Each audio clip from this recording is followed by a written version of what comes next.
아멘. 사도신경으로 우리 신앙 고백합니다.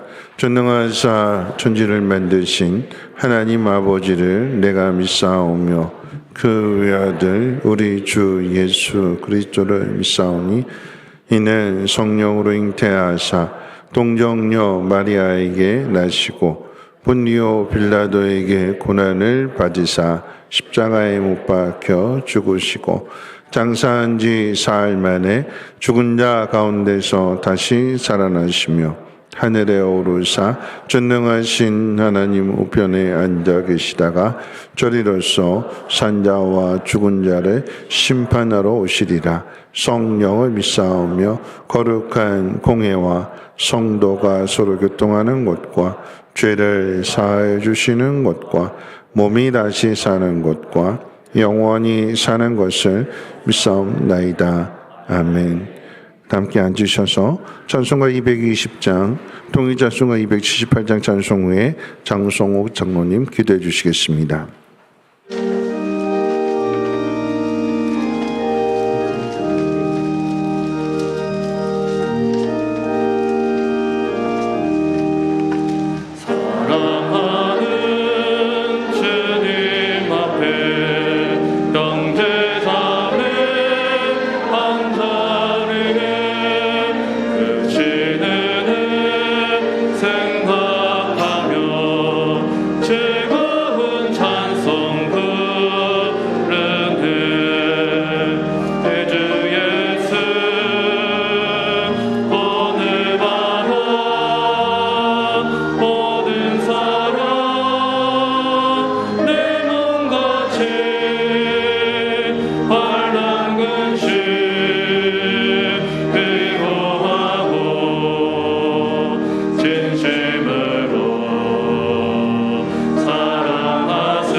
전능하시고 은혜가 풍성하신 하나님, 지금도 변함없이 살아 역사하시고 감찰하시고 지키시고 보호하시고 여기까지 인도하신 그 크신 하나님을 찬양하며 경배드립니다.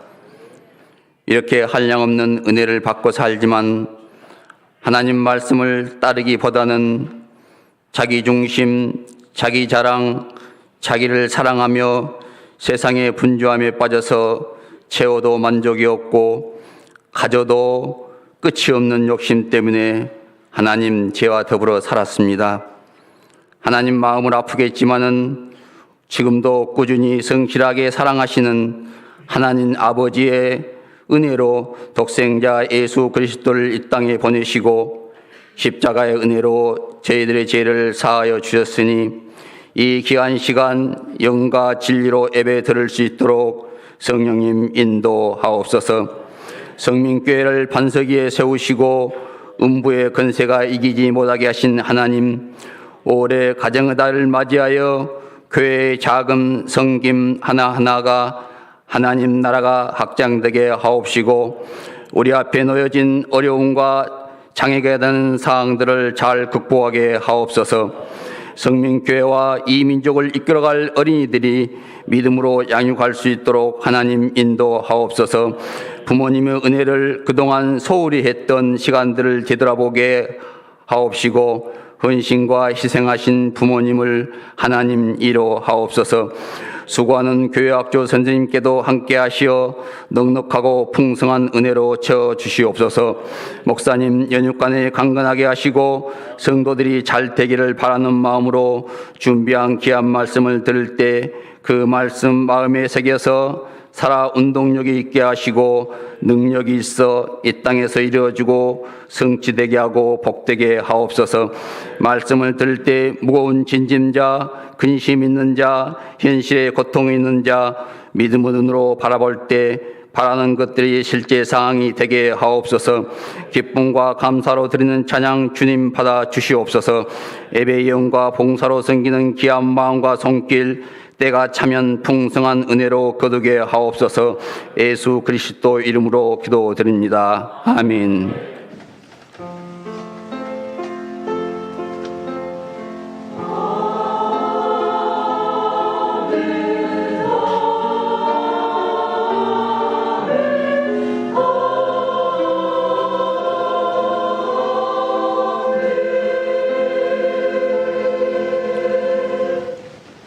교회 소식은 주보를 참고해 주시고요.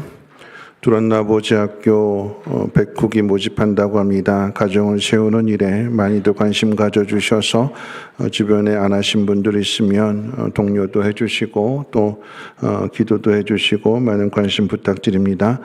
저는 이제 내일부터 목요일까지 수영로교회 로드맵 목회자 세미나가 있어서 가는데요. 제가 이제 4기인데 올해 이제 5기가 모집이 됐고 해가지고 1, 2, 3, 4기, 5기가 전체 다 모여서 세미나를 갖게 됩니다. 제가 오는 동안에 교회를 위해서 더 많은 관심과 또 기도 부탁드립니다. 돌아오는 토요일 12시 30분 강미순 집사님의 자녀 김은지 양이 우리 조성주 군과 청년 조성주 군과 함께 결혼하게 됩니다. 많이들 축하해 주시고 또 축복해 주시기를 부탁드리겠습니다. 다른 광고 없으시면 하나님 말씀 보도록 합니다. 하나님 말씀은 고린도전서 6장 1절로 11절 말씀.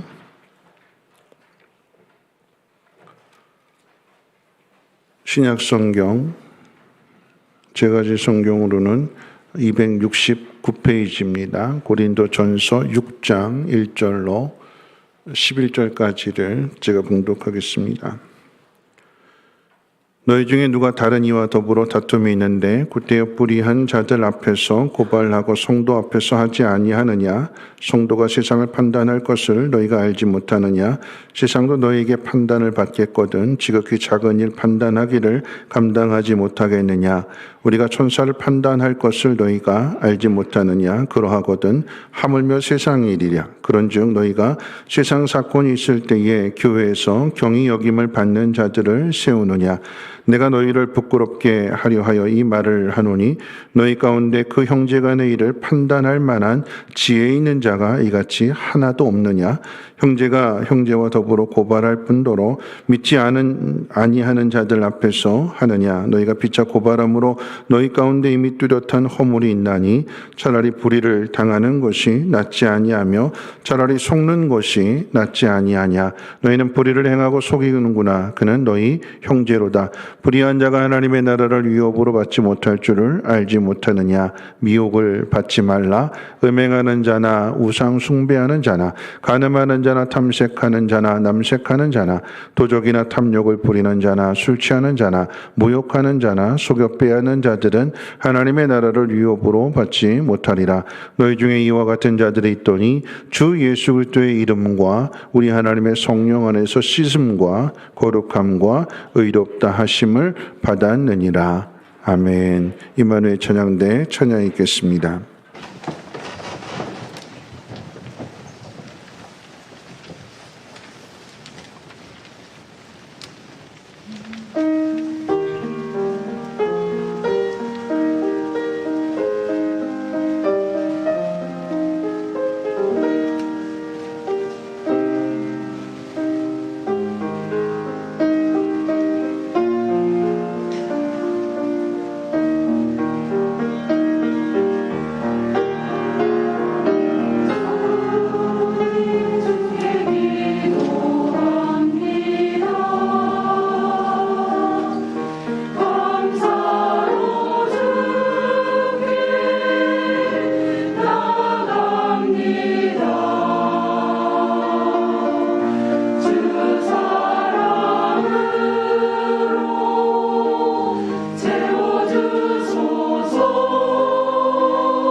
기도하겠습니다.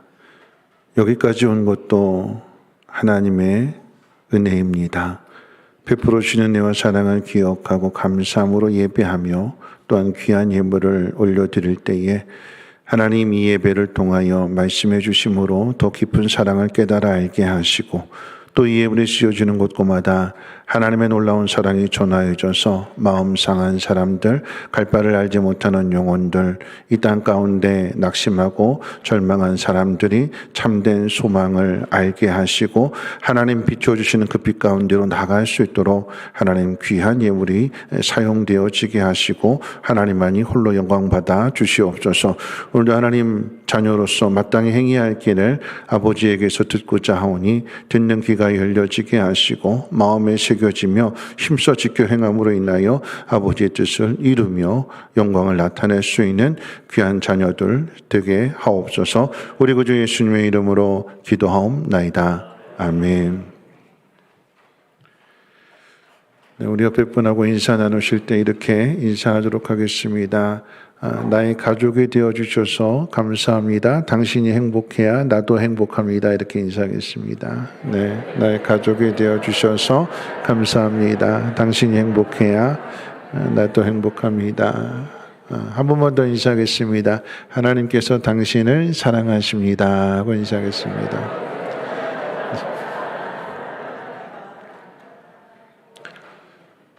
어린이 주일, 어버이 주일에 이어서 오늘 이제 스승의 주일을 맞이하고 있지만 오늘 말씀은 스승에 대한 말씀이 아니라 가정에 대한 말씀을 전하고자 합니다.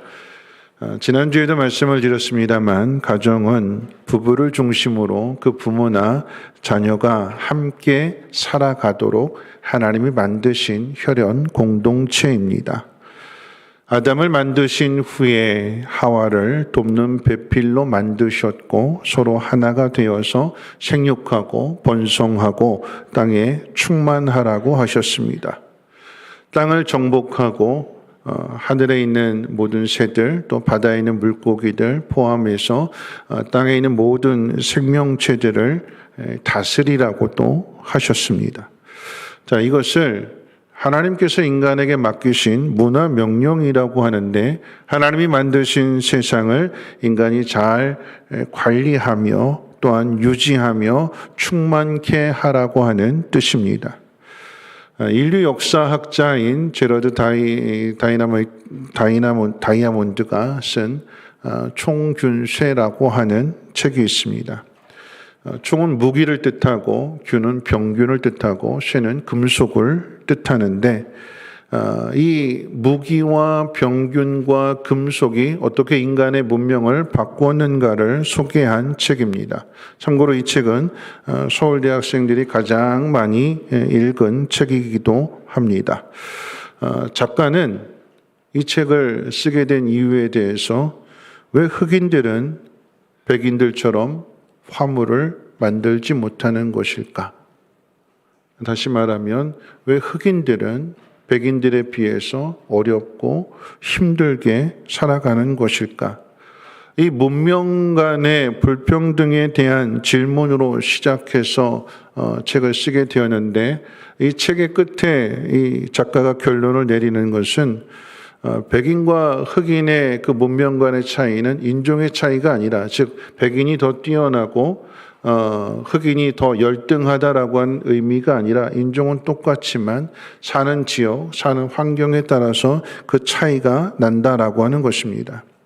아프리카의 두 종족을 예로 들게 되는데 모리족은 농사를 지을 수 없는 환경에 거주합니다. 그러니까 농사를 지을 수 없으니까 수렵이나 채집을 하게 되고요. 반대로 이제 농사를 짓는 땅에 거주하게 된 마오리족은 농사를 짓기 때문에 수확하게 되고 저장해서 다음을 준비하는 삶을 살더라라고 하는 거지요. 여러분, 이 환경의 차이가 어떻게 차이를 만들어내는가를 비교해 봤을 때 수렵과 채집, 즉 사냥을 하는 부족은 여러분 사냥감은 제한되어져 있죠. 성경에 나오는 것처럼 에서가 사냥을 해야 밥을 먹지 사냥 못하면 밥을 쫄쫄 굶는 거예요. 그러니까 사냥감은 제한되어 있는데 사람이 많다 보면 경쟁할 수밖에 없습니다. 그러니까 이 모오리족은 아기가 태어났을 때 예를 들어서 아들들 가운데 일부는 거세를 시키는 거예요. 인구를 줄이는 거예요. 인위적으로. 인구가 늘어나게 되면 경쟁해야 되는 것이고 저 사람이 먹으면 내가 못 먹는 것이기 때문에 인위적으로 인구를 줄이게 되는 거예요. 그러니까 사람의 수가 제한적일 수밖에 없고 기술은 단순할 수밖에 없고 더 이상 발전하지 못하고 거기에 정체되어져 있는 거죠.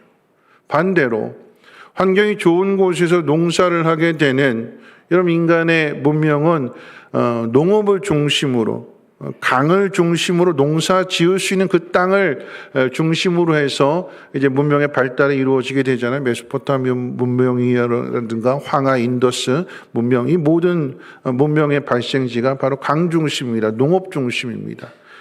그곳으로 모이게 되니까 사람이 점점 많아지게 되고 사람이 많다 보니까 각종 전문가들이 생겨나게 되고 기술도 발전하게 되고 사람이 많다 보니까 또 기술이 발전하다 보니까 집을 세우게 되고 성을 세우게 되고 그러니까 이것을 지키기 위해서 군대도 만들게 되고 자 그랬더니 어떤 결과가 벌어지게 되느냐 힘이 있는 부족 즉 좋은 환경에서 사는 부족들이 힘없는 부족 연약한 부족을 정복하더라라고 하는 것입니다. 좀 좋은 데 있으면 어려운 사람에게 좀 나누어서 함께 잘 살게 해주는 것이 아니라 힘 있는 사람은 더 힘을 가지려고 하고 그런데 그 힘을 가지는 이유가 힘없는 사람의 것을 빼앗아서 그래서 힘없는 부족은 쇠퇴하고 망할 수밖에 없고 힘 있는 사람은 더 떵떵거리며 잘 살 수밖에 없다라고 하는 것이 인간의 역사다라고 하는 것입니다. 자, 이게 환경이 결정한다라고 하는 이야기인 거죠. 여러분, 이 모습을 통해서 우리가 생각해 볼 수 있는 것은 앞서 이야기했던 것처럼 좋은 환경에 사는 사람이 어려운 환경에 사는 사람을 좀 도와줘서 함께 같이 살아야 되는데 그게 유지하고 그게 지키는 것이고 그게 이어져 가는 것인데 그런데 그렇지 않고 힘 있는 사람이 힘없는 사람의 것을 빼앗는다라고 하면 하나는 단절이 되어버리게 되는 것이고 망하게 되는 것이고 쇠퇴하게 되는 거죠. 이게 영원할 것 같으냐? 그렇지 않다라고 하는 것입니다. 힘은 계속해서 돌고 도는 것입니다. 이게 세상의 역사이고 세상의 방식입니다. 하나님께서 세상을 정복하고 다스리라고 하는 이 문화 명령은 그런 명령이 아닙니다. 땅을 정복하고 땅을 다스리는 일은 누가 힘이 더 센가를 나타내는 데 있지 않습니다. 만일 힘과 덩치가 세상을 다스리는 왕이 되는 조건이라고 한다면 인간을 제치고 공룡이나 코끼리나 코뿔소가 왕이 돼야 되죠.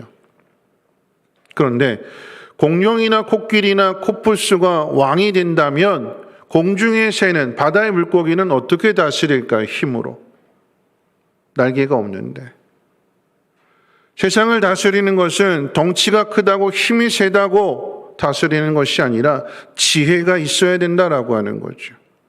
누가 왕이 되는가를 우리가 생각해 보게 될 때에 이스라엘 나라에 누가 왕이 되었는가를 생각해 보면 좀 더 이해를 쉽게 할 수 있습니다. 사울의 집안을 대신할 왕으로서 누가 세움을 받는가? 이새의 아들들 가운데 8명의 아들들 가운데 누가 택함을 받았는가?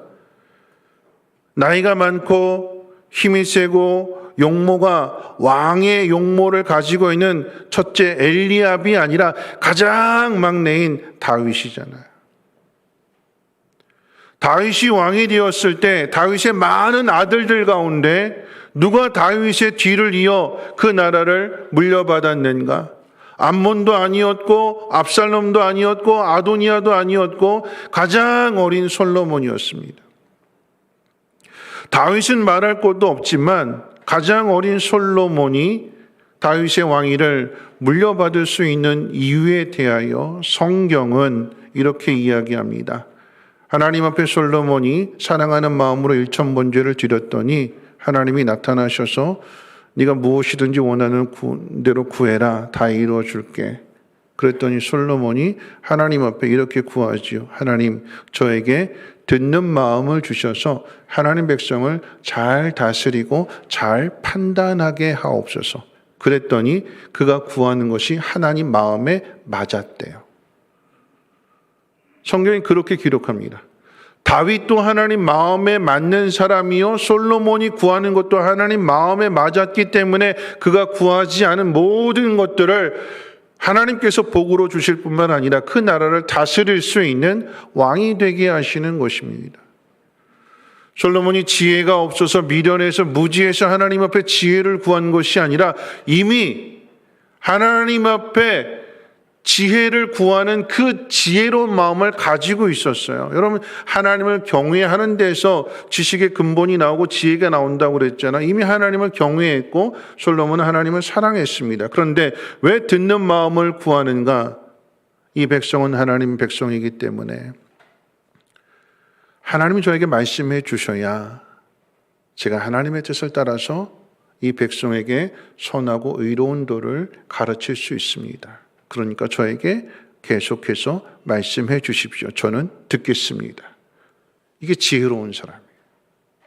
이 사람이 하나님의 뜻대로 하나님의 나라를 다스릴 수 있는 것입니다.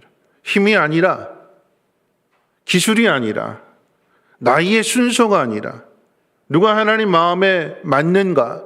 누가 하나님을 경외하며 누가 하나님을 사랑하는가? 누가 하나님의 기뻐하시는 뜻대로 살려고 하는가? 하나님은 그 사람에게 하나님의 나라를 유업으로 물려주신다라고 하는 것입니다. 오늘 본문은 바울이 고린도 교회를 향하여 불의한 자는 하나님의 나라를 유업으로 물려받을 수 없다고 계속해서 반복해서 강조하고 있습니다. 여러분, 그 이야기는 하나님의 나라를 물려받는 사람이 있고 물려받지 못하는 사람이 있다라고 하는 거죠. 물려받는 사람은 의로운 사람이고 물려받지 못하는 사람은 불의한 사람인데, 그렇다면 불의한 사람이 어떤 사람인가, 불의가 무엇인지를 우리는 한번 생각해 봐야 됩니다. 오늘 저는 두 가지를 말씀드리려고 하는데, 첫 번째는 하나님의 나라를 물려받지 못하는 불의한 사람은 지극히 작은 문제를 해결하지 못하는 사람입니다. 바울은 오늘 본문 고린도전서 6장에서 신자들 간에, 즉 성도들 간에 고소 고발하는 문제에 대하여 책망하고 있습니다. 고소 고발한다라고 하는 것은 성도 간에 서로 다툼의 문제가 해결되지 못한 채 스스로 해결이 안 되니까 세상 법정에다 갖다 맡기는 것입니다. 우리를 판단해서 누가 옳은지 누가 잘못됐는지 가려달라고 부탁하는 거예요. 이런 고소 고발의 문제는 고린도 교회만의 문제가 아니라 우리가 살아가는 이 시대에도 많은 문제점을 보여주고 있죠. 교회 안에서 성도와 성도 사이에 고소 고발이 이루어지게 됩니다. 결국 돈 문제가 되는 거예요. 이익 문제가 되는 거예요. 돈을 빌려줬더니 돈을 갚지 않고 떼어먹었다. 믿고 돈을 빌려줬는데 사기쳤다. 그럼 이 문제가 해결되지 않아서 세상 법정까지 가게 되는 거죠. 성도들만의 문제가 아니라 목사와 장로 간의 다툼이 있고 목사와 목사 사이에도 다툼이 있고 심지어는 교회와 교회 사이에도 다툼이 있어서 이 문제가 해결되지 않아서 세상 법정에게 판단을 맡기는 것입니다. 무엇이 옳고 그른지 판결해 달라고. 바울이 책망하는 것이 바로 이 부분입니다. 다툼이 끝나지 않아서 세상 법정까지 가는 가장 큰 이유는 욕심 때문입니다.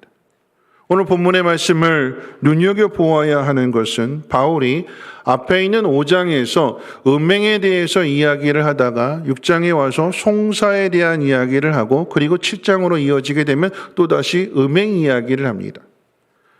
음행으로 이야기를 시작했으면 쭉 음행으로 이야기를 가야 되는데 근데 갑자기 불쑥 송사에 대한 이야기가 오늘 6장 중간에 끼어 있는 거예요. 바울이 이것을 이렇게 기록한 이유는 음행의 문제나 송사의 문제나 그 본질은 똑같다라고 하는 것입니다. 이런 음행이 무엇일까요? 내 것이 아닌데 남의 것을 취하는 게 그게 음행이잖아요. 남의 남편, 남의 아내. 내 가정이 있음에도 불구하고 내 가정을 제쳐두고 다른 사람과 눈이 맞는 것. 그래서 내 가정을 버리는 것. 그게 음행이잖아요. 내 것이 아닌 남의 것을 취하는 욕심. 교회 안에 있는 다툼의 원인도 욕심 때문입니다.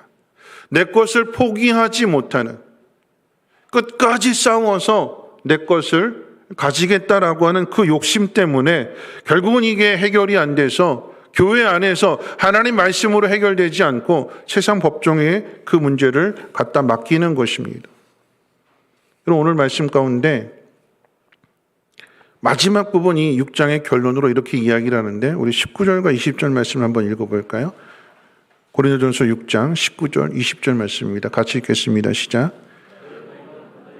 하나님께로부터 받은 바 너희 가운데 계신 성령의 전인 줄을 알지 못하느냐. 너희는 너희 자신의 것이 아니라 값으로 산 것이 되었으니 그런즉 너희 몸으로 하나님께 영광을 돌리라. 내 몸은 내가 스스로 만든 게 아니죠. 우리 중에 자기 몸을 스스로 만들어서 태어난 사람이 있을까요? 자기 스스로 만들 수 있다면 눈은 누구의 눈을 닮게 해달라고 그러고 코는 누구의 코를 닮게 해달라고 그렇게 자기 스스로 자기가 잘 알아서 이렇게 만들어서 나오잖아요. 근데 그런 사람이 아무도 없죠. 하나님이 주시는 대로, 하나님 만들어 주시는 대로 키는 이렇고 얼굴은 이렇고 성격은 이렇고 하나님 주시는 대로 우리가 태어나는, 하나님 모든 것들을 만들어 주시고 우리에게 맡겨주셨는데 그런데 하나님 명령을 거역하고 마귀의 종이 되니까 하나님께서 그 아들의 피로 값을 주고 우리를 건져내셨어요. 건져내셨을 뿐만 아니라 우리 속에 하나님의 성령을 두셨대요. 내가 나를 만든 것도 아니요 하나님 나를 만들어 주셨고 내가 하나님에게서 멀어졌는데 죽을 수밖에 없는데 죽어 마땅한데 근데 하나님께서 값을 주시고 나를 건져내셨고 성령을 내 안에 두셨다면 내 몸은 내게 아닌 거죠. 그렇죠? 누구 거예요? 내가 만든 게 아닌데 하나님 나를 만들어 주셨고 그 속에다 하나님의 영을 담아두셨다면 나는 누구께 되는 거죠? 하나님의 겁니다. 내 몸이 내 것이 아니라고 한다면 내가 가지고 있는 것은 누구 걸까요? 내 몸이 내 게 아닌데 내가 가지고 있는 것은 누구 것일까요? 근데 우리는 내가 가지고 있으니까 내 거라고 생각합니다. 부모에게 있어서 자녀를 내가 가지고 있으니까 자녀도 내 것이요. 자녀도 마찬가지죠. 부모가 나에게 주셨으니까 이거 다 내 거다. 내 거는 절대 빼앗길 수 없다. 여러분 한 가정에 형제가 있어요. 이 형제가 먹을 거 가지고 싸워요.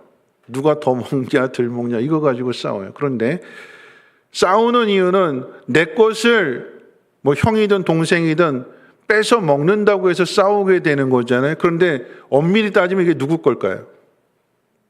아빠가 땀 흘려서 돈을 벌어다가 줬더니 엄마가 장을 받아가 열심히 요리를 해서 그래서 자녀들에게 줬어요. 내가 돈 번 거 아니고 내가 음식 만든 거 아닌데 부모님이 다 해서 이렇게 줬는데 단지 줬다라고 하는 이유로 내 거라고 해서 그것을 가지고 동생에게 주지 않고 형에게 뺏기지 않다고 해서 계속해서 싸운다라고 하면 그걸 지켜보는 부모의 마음이 어떨까요? 또 주고 싶을까요? 싸우는데 또 주고 싶을까요? 싸우면 주고 싶지 않아요. 줬는데 싸우는 자녀들이라고 하면 꼴도 보기 싫다고 다 내쫓고 싶어요. 싸우면. 사이좋게 지내고 서로 나누어주고 그럴 때에 부모는 그 무엇도 아깝지 않고 더 많은 것을 주려고 하는데 그런데 그 작은 것 때문에 다투고 싸우려고 한다면 부모는 더 좋은 것을 주고 싶지 않죠. 왜 주면 자꾸 싸우게 되니까. 저희 집에 제 밑으로 여동생이 셋인데 어렸을 때 이제 막내하고 그 위에 여동생이 이제 유치원하고 이제 초등학교 한 1, 2학년쯤 어릴 때였어요. 어릴 때. 둘이 싸웠어요. 싸웠더니 이제 엄마가 둘을 야단치는데 어떻게 야단치셨는가? 러닝하고 팬티만 입혀놓고 내쫓았어요. 그리고는 이제 저희가 살던 곳이 이제 분당 율동인데 왜 율동이냐? 밤나무가 많아서 율동이에요. 밤나무. 밤나무에다 둘을 묶어놨어요. 지나가는 사람들이 다 보게 되는 거죠. 왜 그렇게 할까요? 싸우지 말라고. 싸우는 자식은 자식이 아니라고, 쫓겨난다고 가르쳐주는, 사이좋게 지내라고. 그게 형제고 그게 한 가정이다라고 하는 거죠. 이런 바울이 고린도 교회 안에 다툼이 있을 때에 이 다툼의 문제를 끝까지 해결하지 못하고 송사의 문제로 가는 것을 책망하는 것은 지극히 작은 것 때문에 큰 것을 놓치고 있다라고 하는 점 때문에 책망하는 거예요. 오늘 본문 2절 말씀 가운데도 기록되어졌는데 이렇게 되어 있습니다. 성도가 세상을 판단할 것을 너희가 알지 못하느냐? 세상도 너희에게 판단을 받겠거든 지극히 작은 일 판단하기를 감당하지 못하겠느냐? 교회는 세상에 대하여 빛이 되고 소금이 되며 창조하신 하나님을 나타내고 하나님의 나라를 이루어야 할 사명이 있는데, 그런데 그런 교회가, 그런 성도들이 서로 다투고 그 문제를 해결하지 못해서 세상 법정에다가 부탁한다라고 하면 누가 큰 자냐라고 하는 질문입니다. 그럼 재판을 받는 사람이 큰 사람일까요? 재판을 하는 사람이 큰 사람일까요? 누가 커요? 옳고 그름을 판결해달라고 부탁하는 사람이 큰 사람이겠습니까? 아니면 옳고 그름을 판별해 주는 사람이 큰 사람이겠습니까?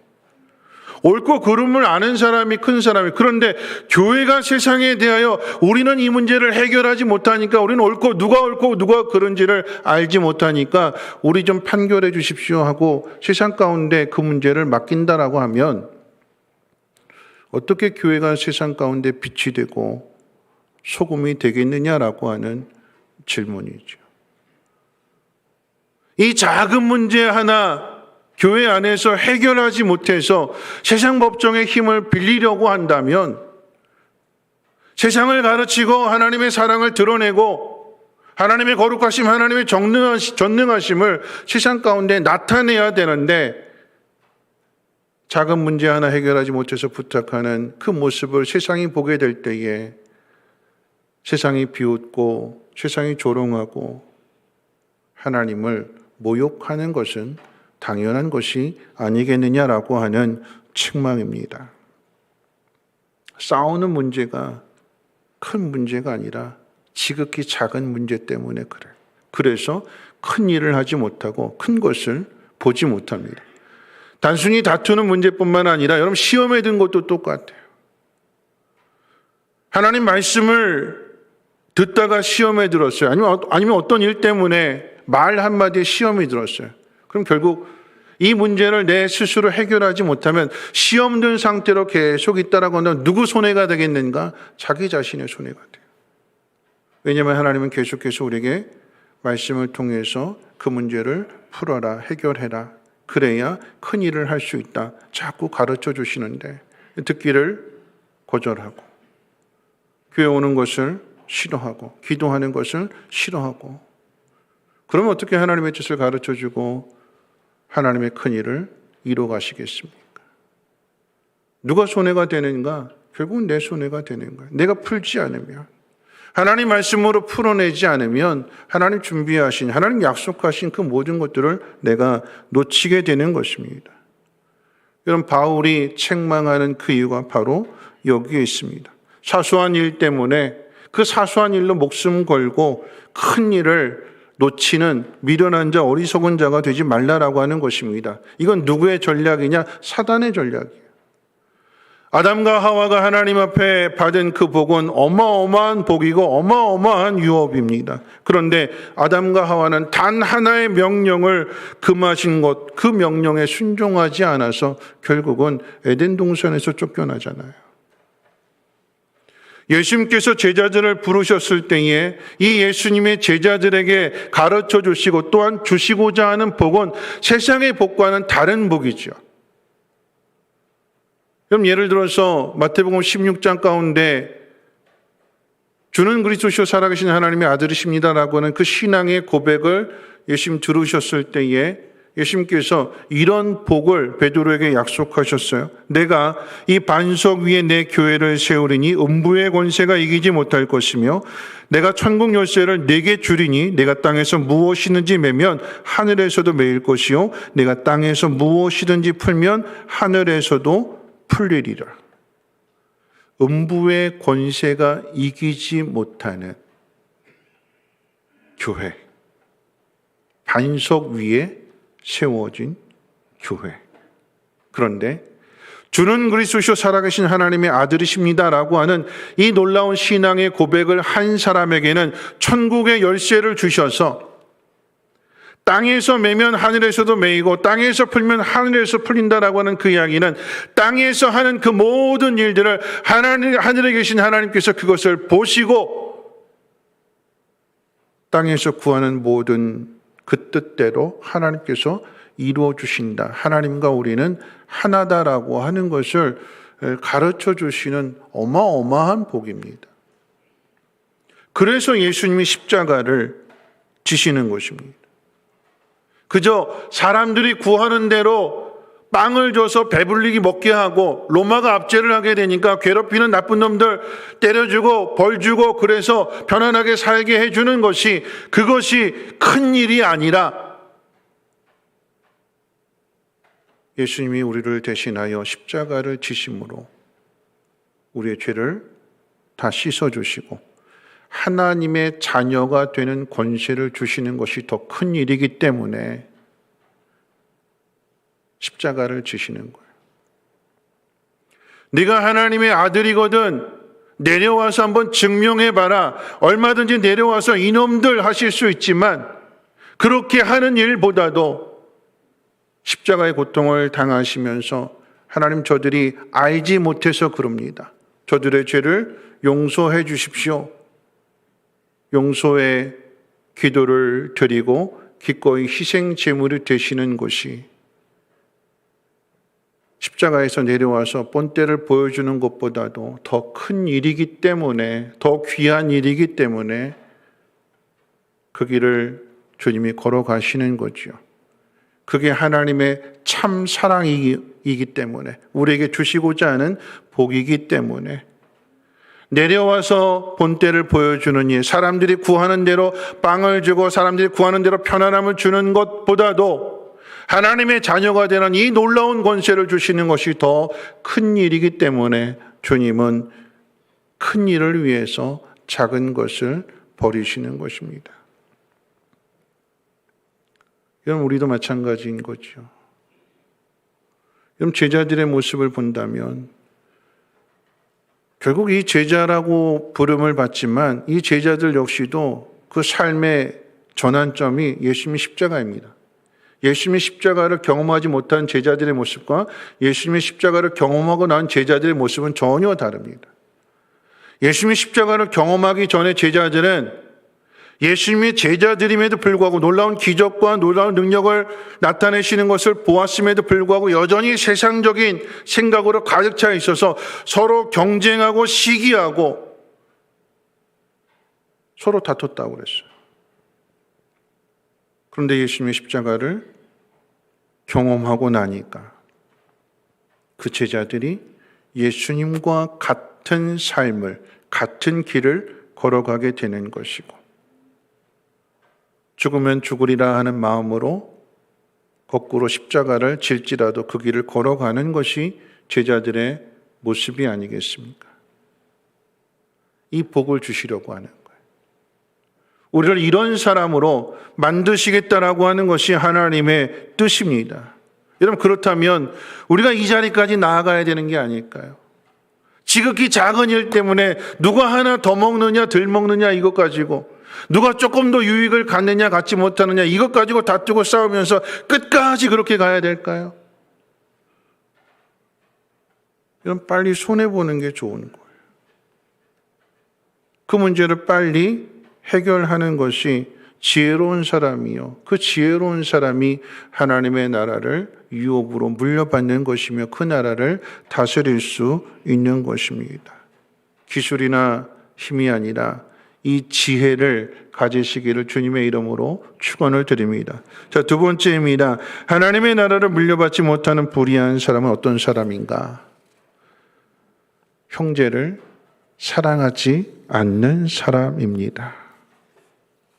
이런 부모가 일생을 바쳐서 이룬 것을 자녀들에게 물려주고자 할 때에 그냥 아무에게나 물려주지 않습니다.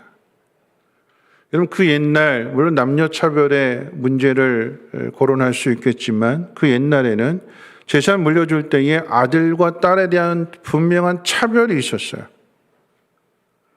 딸에게는 재산을 물려주지 않고 아들에게만 물려줬어요.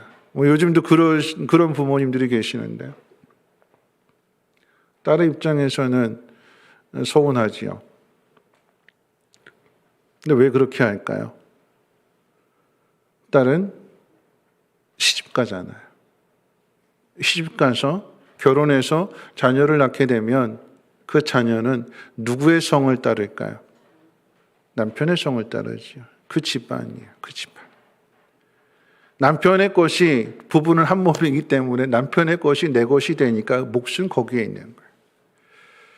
이런 부모가 재산을 물려줄 때 아들에게 물려주는 이유, 또한 아들들 가운데 있어서 똑같이 나눠주지 않고 장남에게 더 많은 걸 주지요.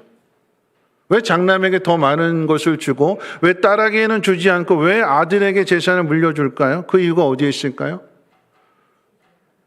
그 가정을 깨뜨리지 않고 그 가정을, 그 가문을 지키고 유지하고 이어줄 사람이기 때문에 더 많은 유산을 주는 거예요. 만일 유산을 남겨주었을 때 그 가정을 깨뜨리고 가문을 깨뜨릴 사람이라고 한다면 부모는 물려주지 않지요. 왜 장남일까요? 장남으로 태어나서 어린 동생들을 돌보는 일들을 했기 때문에, 부모를 대신하여, 부모님이 없을 때는 장남이 어른이기 때문에 부모님이 돌아가시고 난 다음에는 장남이 부모의 역할을 대신하면서 형제들을 보살피고 도와주고, 그래서 그 가정을, 그 가문을 이루어가라라고 하는 의미에 있어서의 더 많은 재산을 상속해 주는 것입니다. 깨트리지 말라고. 부모의 마음을 잘 깨달아서 그 가정을 유지하고 관리하고 그리고 다음 세대에게 이어주라라고 하는 의미가 되는 거죠. 여러분, 이 일을 이루어가는 것이 바로 형제 사랑에 있습니다. 형제를 사랑하게 될 때에 다투거나 싸워서 깨트리지 않고 형제를 사랑함으로 인해서 나누어주고 도와주고 사랑하고 섬기게 될 때에 그 가정이 지켜지게 되는 것이고 그 가문이 건강하게 이어지게 되는 것처럼 그 일을 감당하라라고 하는 것입니다. 그런데 오늘 본문 가운데 고린도 교회 형제들은 예수님의 가르침을 따르지 않고 다투었어요. 다툴 뿐만 아니라 스스로 그 문제를 해결하지 못해서 세상 법정까지 가져갔습니다. 바울은 이것이 불의한 일이요, 하나님의 나라를 유업으로 물려받지 못하는 일이라고 강력하게 책망합니다. 싸운다라고 하는 것, 다툰다라고 하는 것은 사랑하지 않는 증거입니다. 한 뱃속에서 한 피를 이어받아 태어난 형제인데 서로 사랑하지 않는다고 한다면, 다툰다면 부모는 그 자녀들을 집에서 쫓아낼 것입니다. 어떤 게 나을까요? 집에서 쫓겨나는 게 나을까요? 아니면 양보하고 희생하는 게 나을까요? 부모에게 인정을 받아서 부모로부터 유업을 물려받는 것이 나을까요? 아니면 그 작은 문제 때문에 자기 자존심 때문에 끝까지 고집하다가 그 좋은 것을 놓치는 것이 더 나을까요? 오늘 바울은 우리에게 이렇게 가르쳐주고 있습니다. 우리 7절 같이 한번 읽어볼까요? 7절 말씀입니다. 7절 시작. 피차 고발함으로 너희 가운데 이미 뚜렷한 허물이 있나니 차라리 불의를 당하는 것이 낫지 아니하며 차라리 속는 것이 낫지 아니하냐. 불의를 당하는 게 더 낫다. 손해를 보는 것이 더 낫다. 속는 것이 더 낫다. 그럼 그 모습을 지켜본 부모가 손해본 일에 대하여, 불의를 당한 일에 대하여, 억울한 일을 당한 일에 대하여 갚아주는 것이 아니겠느냐. 그러면 그것이 더 낫다. 아, 온유한 사람이구나. 아, 겸손한 마음이구나. 아, 깨트리지 않기 위해서 희생하는 마음을 가지고 있구나. 이런 그런 자녀라고 한다면 부모가 더 많은 것을 주지 않을까요? 싸워서 내 것은 절대 포기할 수 없다. 내 것은 내가 지킨다라고 하는 그런 투쟁의 마음을 가지고 살아가는 사람은 결국은 자기 것이 옳다 해서 깨트릴 수밖에 없고 찢을 수밖에 없는 거죠. 손해볼지라도 더 큰 것을 받는 게 지혜로운 거죠. 저희 집 이야기를 해서 죄송한데 이제 어제 우리 딸아이가 오후 한 2시 넘어서 갑자기 이제 배가 아프다는 거예요. 이제 이미 한번 전력이 있기 때문에 그 아픈 통증이나 이런 것을 봤을 때 아, 이거다 예상이 됐는데 이제 병원 문 다 닫아가지고 너무 아프다고 하니까 이제 한도병원 앞에 이제 약국에 갔어요. 의사 참 좋으신 분이었는데 이야기했더니 옛날에 지은 처방전을 가지고 오면 그 처방전 가지고 약을 문은 닫았을지라도 진통제를 처방할 수 있는 방법을 가르쳐 드릴게요. 일단 진통제, 일반 진통제 2알을 사서 먹고 그리고 이제 집에 가서 처방전을 가지고 왔더니 딱 보더니 여기서는 이것을 직접 해줄 수는 없고 안산역 앞에 가게 되면 거기 이제 병원이 있는데 우리 교회 이름이랑 똑같아요. 거긴 24시간 하니까 거기 가서 한번 이렇게 처방전을 달라고 해보라고. 그래서 이제 딸 아이를 데리고 안산역으로 갔어요. 갔더니 의사가 하는 이야기가 여기서 놔주는 진통제는 제일 약한 진통제입니다. 이것 가지고 진통이 멈추지 않는다라고 하면 30분 후에 큰 병원으로 가십시오. 그러더래요. 그래서 이제 주사 한 대 맞고 약 처방 받고 집에 와가지고 약을 먹었는데도 계속 아픈 거예요. 어떻게 할까요? 그래서 이제 딸을 태우고 고대병원에 갔어요. 응급실로 가가지고 저는 이제 돌아오고 집사람하고 딸아이만 남겨놨는데 3시 조금 넘어서 응급실에 갔는데 저녁 9시 넘어서 왔어요. 진통 주사 맞고 뭐 CT 찍고 원인은 딱 하나. 전에 아팠던 거 요로결석이었어요. 요로결석. 근데 집에 이제 9시 넘어서 오면서 딸아이는 집으로 올라가고 집사람은 이제 저한테 오더라고요. 와가지고 화가 잔뜩 난 얼굴이었는데 거기 이제 응급실 의사한테 너무 마음이 상하는 일을 당했다고. 그러니까 모든 응급실 의사, 모든 응급실 간호사 다 그런 건 아니지만 전에도 한번 말씀드렸죠. 저도 이제 고대병원 가서 한번 겪은 일인데 아이가 아파 죽겠다고 하는데 돌아보지 않는. 또 옆에 이제 한 할머니가 계시는데 덜덜덜 떨면서 그런데도 아무도 와서 돌보지 않는. 보호자가 이야기를 해도 투명하게 기다리세요. 순서되면 진료해 드릴게요. 너무나 안타까운 마음으로 이야기를 했더니 죽어가는 사람이 있는데 그럼 그 사람 제쳐놓고 이 사람부터 돌보란 얘기예요? 순서도 있으니까 기다리세요. 막 이런 식으로 함부로 말하게 되는. 그러니까 우리 딸아이한테도 이제 그렇게 한 것에 이제 집사람이 화가 잔뜩 나가지고 오면서 이렇게 고객 카드 이렇게 민원 넣는 불친절한 그거 넣는 거고 일러 바치려고 그걸 가지고 온 거예요. 가지고 와서 저에게 이야기하는 거예요. 이렇게 했다. 그러면서 이제 그때 당시에는 화가 났는데 이제 택시를 타고 이제 집에 돌아오면서 그때 이렇게 말했어야 되는 것들이 이제 속속들이 생각나더래요. 생각나니까 그러는 거예요. 씩씩대면서 다시 갈까? 한바탕 할까? 이러는 거예요. 근데 스스로 이제 다 이야기를 하고 난 다음에는 스스로 답을 찾아서 이렇게 이야기합니다. 그래도 참아야겠지. 내가 사모니까 참아야겠지. 내가 사모만 아니라면 한바탕 했을 텐데. 내가 예수 믿는 사람만 아니었다면 한바탕 했을 텐데. 내가 그 젊은 의사를 어디에서 어떤 자리에서 만날지 모르기 때문에 혹 예수 믿지 않는 사람이라고 한다면 복음을 전해야 되니까 참아야겠지. 여러분 그게 답이죠. 우리 딸아이에게 좀 미안한 이야기인데 제가 우리 집사람 그 이야기를 들으면서 오늘 설교 시간에 이거 얘기하라고 우리 딸아이가 이런 일을 겪었구나. 근데 그 모습을 지켜보면서 제가 마음이 좋아서 마음이 넓어서 여보 참어 이렇게 이야기할까요? 아니요. 제가 그 일을 직접 겪었다면 반대 입장이 됐을 거예요.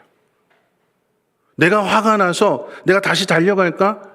여러분 생각해 보세요. 왜 하나님께서 그 일을 겪을 때 그 상황 속에서 해야 할 말들을 주시지 않고 왜 끝나고 나서 택시 타고 돌아오는 그때 그 말들이 생각나게 하는 걸까요? 여러분 그게 은혜예요, 은혜. 여러분 그때 만약에 생각이 나서 같이 쏘아붙였다면, 같이 싸웠다라고 한다면 여러분 싸움이라고 하는 것은 똑같아져야 싸우는 거예요. 내가 싸워서 상대방을 이기려고 한다면 상대방의 약점을 물고 늘어져야 돼요. 진돗개처럼 한 번 물면 절대 놓지 말아야 돼요. 그 이야기는 내가 독해져야 돼요. 근데 그 순간에 하나님 깨닫게 하시지 않고 여러분 택시 타고 오는 중간에 깨닫는 것은 여러분 사실은 이게 사단이 주는 거예요. 너 왜 그때 그랬어? 이렇게 하지 이 바보야. 미련하게 왜 당했어? 다시 가. 가만히 있으면 뭘로 본다고요? 가만히로 보니까 너 가만히 아니잖아. 가서 싸워. 한바탕 해. 민원 넣어. 그럼 이것은 사단이 주는 거예요. 민원을 넣고 의사를 찾아가서 싸우면 딸아이 병이 나을까요? 딸아이 낳는 것과는 전혀 상관이 없어요. 하나님이 고쳐주시는 것을 믿는다라고 한다면 우리는 그와 같은 상황, 그와 같은 환경 속에서 어떻게 살아가야 될 것이냐, 어떤 모습을 나타내야 될 것이냐, 이런 그게 더 중요한 일이죠. 하나님의 사랑을 나타낼 수 있는 사람, 하나님이 어떤 분이신가를 드러낼 수 있는 사람, 하나님 그 사람에게 하나님의 나라를, 하나님의 유업을 물려주십니다. 그리고 그 복을 누리게 하십니다. 책에서 읽은 이야기인데요. 이제 그 짐 스토볼이라고 하는 사람이 최고의 유산, 상속받기라고 하는 책을 썼는데 맨손에서 시작해서 이제 성공한 갑부가 된 후에 이제 죽으면서 이제 유언을 남기게 되는데 아들에게 딸들에게 다 재산을 물려주면서 엄청난 거부였기 때문에 조카 손자가 있었는데 이 조카 손자에게만큼은 재산을 물려주지 않고 숙제를 내줬어요. 숙제를. 한 달에 한 문제씩 풀어서 1년 동안 그 문제를 풀게 하는 숙제를 냈는데 이 조카 사이가 처음에는 입이 대빨 나와가지고 투덜거리면서 나는 사랑하지 않아서 이랬구나 하면서 이렇게 막 화를 냈는데 그 문제를 하나씩 풀어가면서 12가지 문제인데 한 달에 하나씩이니까 1년이잖아요. 그 문제를 다 풀고 났더니 이제 마침내 이제 변호사를 통해서 유언장이 공개되는데 그 유언의 내용은 이 문제를 다 풀었으니까 내 조카 손자에게는 1억 달러에 달하는 자선단체 운영을 맡긴다. 자선단체를 맡기기 위해서 숙제를 내줬고 그 숙제를 잘 감당했더니 이제는 자격이 되어서 그럴 만한 충분한 사람이 됐으니까 맡긴다. 여러분 그 책의 내용 가운데 그 12가지 문제가 그러니까 예를 들면 1월 달부터 쭉 시작하는데 첫 번째 달 1월 달에 일에 대해서 훈련하게 되는데 친구 목장에 가서 일하게 되는 그러니까 힘든 일을, 고된 노동 일을 하게 되는 거예요. 그러면서 가르치는 훈련의 내용이 무엇이냐? 자기 일을 하는 사람은 아무리 힘든 노동 일을 해도 힘들지 않다라고 하는 것을 깨닫게 합니다. 두 번째 달에 돈에 대해서 가르쳐 주게 될 때에 $1,500를 가지고 5사람을 행복하게 해주라라고 하는 미션을 주는 거예요. 그 일을 행하면서 돈보다 더 중요한 것이 있다라고 하는 것을 깨닫게 되면서 돈이란 선을 위해 쓰든 악을 위해 쓰든 돈은 단지 도구일 뿐이다. 여러분 이런 식으로 해서 쭉 깨닫게 되는데 좀 내용이 참 좋은 거라서 소개해드리면 친구란 진짜 부자는 돈이 많은 사람이 아니라 친구가 많은 사람이다. 배움이란 배운 목적지를 바꾸면서 평생 계속하는 여행과 같다. 고난이란 고난은 현명한 판단력이 있다면 피할 수 있지만 현명한 판단력은 고난을 경험해 봐야 생긴다. 가족이란 만일 가족의 한 명이 되고 싶다면 사랑이라고 하는 돈으로 따질 수 없는 회비를 내면 된다. 웃음이란 웃음은 영혼을 치유하는 좋은 약이다. 지금 우리가 사는 세상은 이 약이 더 많이 필요하다. 꿈이란 미래에 대한 믿음만 있다면 뭐든 할 수 있다. 나눔이란 삶에서 더 큰 기쁨을 누리고 싶다면 당신 자신을 남에게 베풀라. 감사란 정말 감사해야 할 사람들은 감사할 줄 모르고 거의 아무것도 없는 사람들은 감사하며 산다. 하루란 인생에서 절정은 하루다. 오늘 내가 살고 있는 이 하루가 내 인생의 가장 큰 절정이다. 마지막 사랑이라고 하는 보물을 얻으려면 사랑을 나눠줘야 된다. 이것을 깨닫게 되니까 $1억 달하는 그 자선단체를 관리하고 운영할 수 있는 그 권한을 맡기는 거죠. 여러분 이 책의 내용 가운데 마지막 결론을 이렇게 이야기했어요. 결국 중요한 것은 무엇이냐? 감사하며 사는 것이다. 감사하는 사람은 다투지 않죠. 감사하는 사람은 자신의 것을 내어줄 줄 아는 사람입니다. 사랑은 보물과 같아서 나눠주면 다시 더 큰 것을 얻는다. 말씀 마칠 텐데요. 저는 앞에 한 인류학자의 이야기를 했어요. 책에 대한 이야기를 했습니다. 총균세. 근데 그 책은 원인만 밝혀냈어요. 답은 제시하지 못합니다. 원인이 어디에 있는가? 환경에 있더라. 그러면 세상의 답은 힘 있는 사람, 좋은 환경을 가진 사람이 힘없는 사람의 것을 빼앗는 게 그게 세상에 난 답안지예요. 근데 성경은 우리에게 오늘 본문을 통해서도 가르쳐 주는 것처럼 힘 있는 사람이 힘없는 사람을 도와줘라. 여러분 그게 초대교회 모습이 아닐까요? 이 땅에 세워지는 첫 번째 교회 모습이 그런 모습이었습니다. 부유한 자가 자기 밭을 팔아서 가난한 사람들과 함께 나누는 하나님이 그 교회를 통해서 이 땅 가운데 일하십니다. 그럼 우리가 해야 될 일은 다투고 싸우는 일이 아니라 이 다툼을 하나님의 말씀, 하나님의 사랑으로 빨리 끝을 내고 억울한 일을 당하고 손해를 당하고 불의한 일을 당할지라도 그 일을 하나님 앞에 맡겨드리고 우리는 하나님 기뻐하신 일을 감당한다면 하나님 갚아주시지 않을까요? 그 사람을 통해서 하나님의 나라를 이루어 가시며 그 사람에게 더 많은 것들을 맡겨주시지 않을까요? 실망하지 말고 낙심하지 말고 억울해하지 말고 하나님 기뻐하시는 선한 일에 힘쓸 수 있는 우리 모두가 되시기를 주님의 이름으로 축원을 드립니다. 우리 함께 일어나셔서 찬송가 620장 찬송하신 후에 함께 기도하고 축도로 마치겠습니다.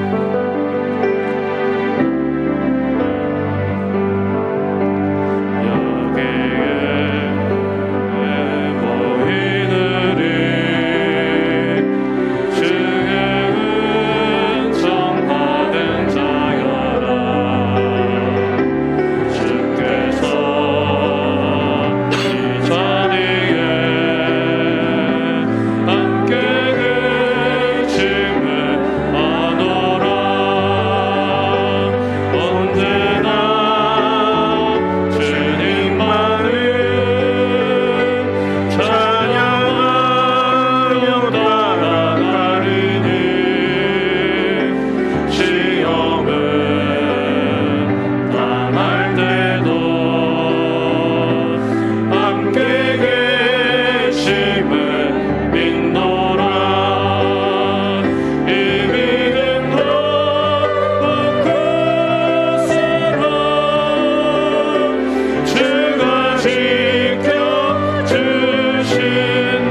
하신 바 우리 통해 펼치신다.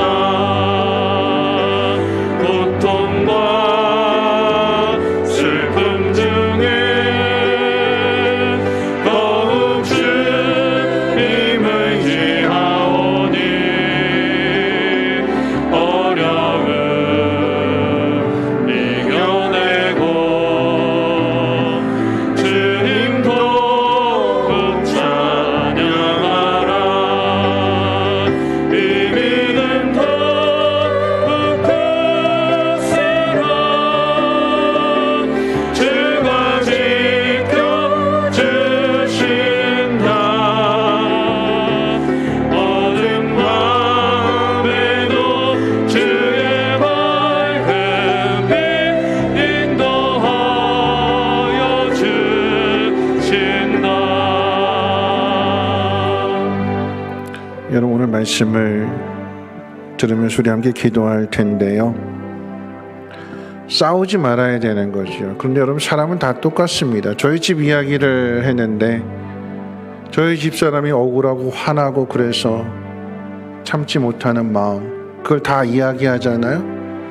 근데 입장 바꿔놓고 생각한다면 저도 그럴 거예요. 저도. 그럼 집사람은 저한테 여보 참어 이렇게 이야기하겠죠. 여러분 그 이야기는 옳은 일을 우리가 어느 순간에 확 눈이 뒤집혀져서 그걸 보지 못하는 거예요. 그 자리 빨리 벗어나야 되는 거예요. 그런 생각들을 빨리 떨쳐내야 되는 거예요. 그래야 내 마음이 평안하고 그래야 더 큰 일을 감당할 수 있는 것입니다. 오늘 우리가 이 시간 하나님 앞에 기도할 텐데요.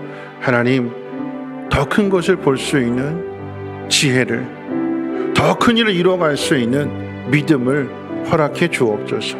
작은 일에 목숨 걸지 말고 하나님의 나라를 이뤄가기 위한 넓은 마음, 억울함을 당하고 불의한 일을 당하고 속이는 일을 당하는 것이 더 낫지 않겠느냐. 하나님은 그런 사람에게 유업을 물려주신다.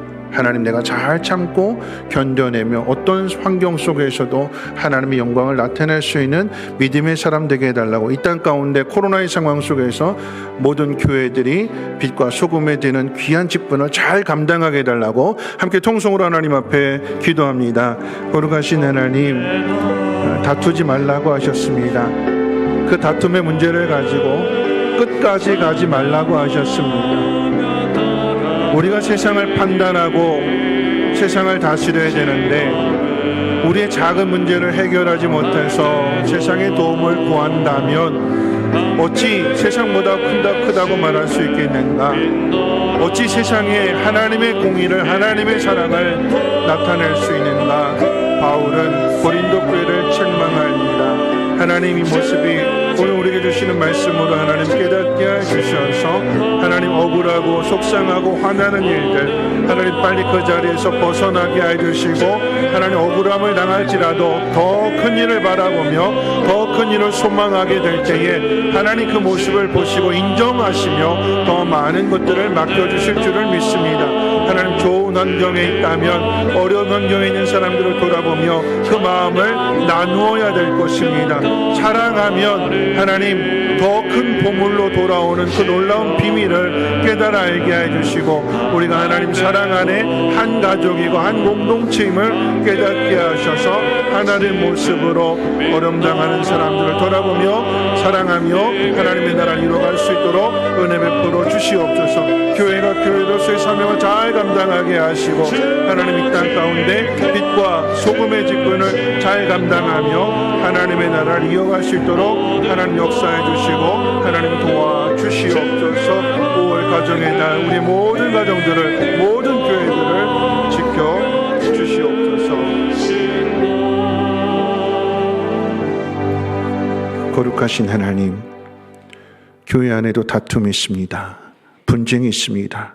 그러나 이것이 끝까지 가지 않게 하시고 세상 법정에 호소하지 않게 하시며 스스로 해결할 수 있도록 지혜와 분별력을 더하여 주시고 무엇보다 감사하며 하나님 말씀 가운데 순종하며 형제를 사랑할 수 있는 우리 모두가 되게 하옵소서. 하나님 그리할 때에 더 많은 것들을 맡겨주신다고 약속해 주셨사오니 하나님의 복을 받아서 그 복을 나눌 수 있는 축복의 통로들 되게 하옵소서. 이제는 우리 주 예수 그리스도의 무한하신 은혜와 하나님의 그 크신 사랑하심과 성령님의 감화 감동 충만 보호 역사하심이 하나님의 유업을 물려받아 이 땅 가운데 하나님의 나라를 이루며 형제 사랑하기를 힘쓰기로 다짐하고 결단하는 사랑하는 주의 백성들 머리머리 위에와 가정과 하는 모든 일들과 특별히 자녀들 위해 성민교회 쉼터 유치원 이 나라 민족과 북한 땅 전 세계 위에 이제로부터 영원토록 항상 함께 있을지어다. 아멘.